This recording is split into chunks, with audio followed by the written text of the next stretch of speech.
आज हम बात करेंगे 31 जनवरी 2024 पर डूबते हुए साल को अलविदा कहते हुए और नए साल की बधाई के लिए डॉक्टर नलिनी खन्ना, जो लखनऊ विश्वविद्यालय की प्रोफेसर रही हैं और जानी मानी मतलब जो है कि समाज सेवी हैं, और वो यहाँ तक कि वो विधानसभा चुनाव तक लड़ चुकी हैं।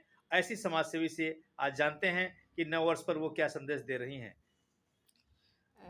मैं डॉक्टर नलिनी खन्ना पूरे जन समुदाय भारत के और उत्तर प्रदेश के खास करके जहाँ की मैं निवासी हूँ सबको नव वर्ष की शुभकामनाएं देना चाहती हूँ।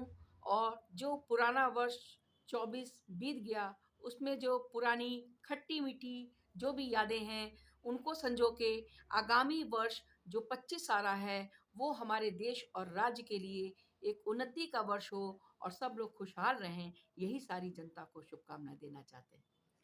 आजकल एक राजनीतिक मुद्दा छाया हुआ है, संभल संभल संभल। जैसे बाबरी मस्जिद कभी गिरी हुई थी, काफी हिंदू मुस्लिम हुआ था, उसी को लेकर के मुख्यमंत्री ने भी नारा दिया है कि एक रहेंगे तो नेक रहेंगे। क्या है ये सब, इसके बारे में थोड़ा सा प्रकाश डालें। देखिए, मैं एक समाजशास्त्री हूँ और समाजशास्त्री होने के नाते कि एक रहेंगे तो नेक रहेंगे, कि हमारा देश जो है वो संविधान से चलता है। तो हमको हिंदू मुस्लिम सिख ईसाई जैन बौद्ध पारसी किसी भी धर्म और जाति को लेकर मतभेद नहीं करना है। सबको मिलजुल कर हमारे देश भारत का विकास करना है और सब लोग एक रहें, यही हमारा देश भी कहता है, हमारा नारा और संविधान भी कहता है। और ये जो जैसे बाबरी मस्जिद और वो बनारस का मंदिर मुद्दा चला था, अब वो उस मुद्दे को थोड़ा-सा कोर्ट ने जो करा, उसके बाद अब ये संभल वाला मुद्दा चला है, तो ये दिन पर दिन वहाँ पर कुछ अवशेष निकले हैं। दिन पर दिन इस तरह से हमारे भारत में कुछ न कुछ मुद्दा आप लोग इसको हिंदू, मुस्लिम और किसी अवशेष को लेकर निकालते हैं।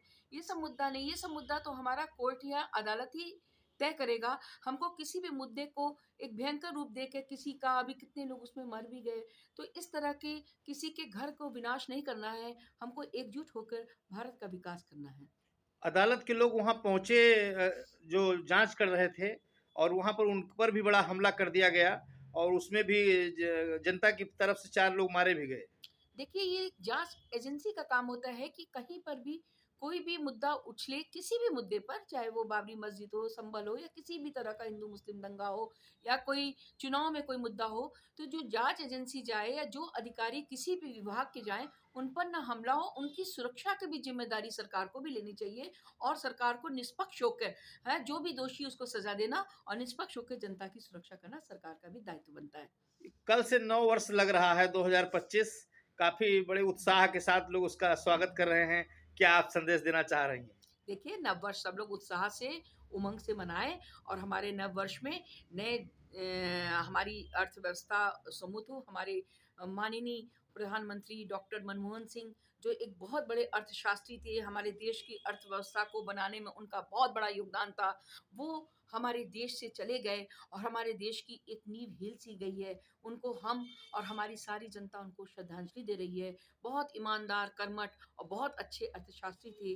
भगवान उनकी आत्मा को शांति दे और हमारे देश में उसी तरह का अर्थशास्त्री पैदा हो, जो फिर से एक नई उमंग से हमारे देश की उन्नति को बनाए और अर्थव्यवस्था को समुन्नत करे। तो इस तरह की, क्योंकि अर्थव्यवस्था से ही हमारा देश चलता है, तो इस तरह के अर्थशास्त्री फिर से पैदा हों और हमारे देश को अर्थव्यवस्था के रूप में एक नई उन्नति पूरे विश्व में बनाएँ और सब लोग खुशहाल रहें और हमारा देश की उन्नति हो। यही हम सारी जनता को बधाई देते हैं कि नया वर्ष मंगल हो, मंगल हो, मंगल हो।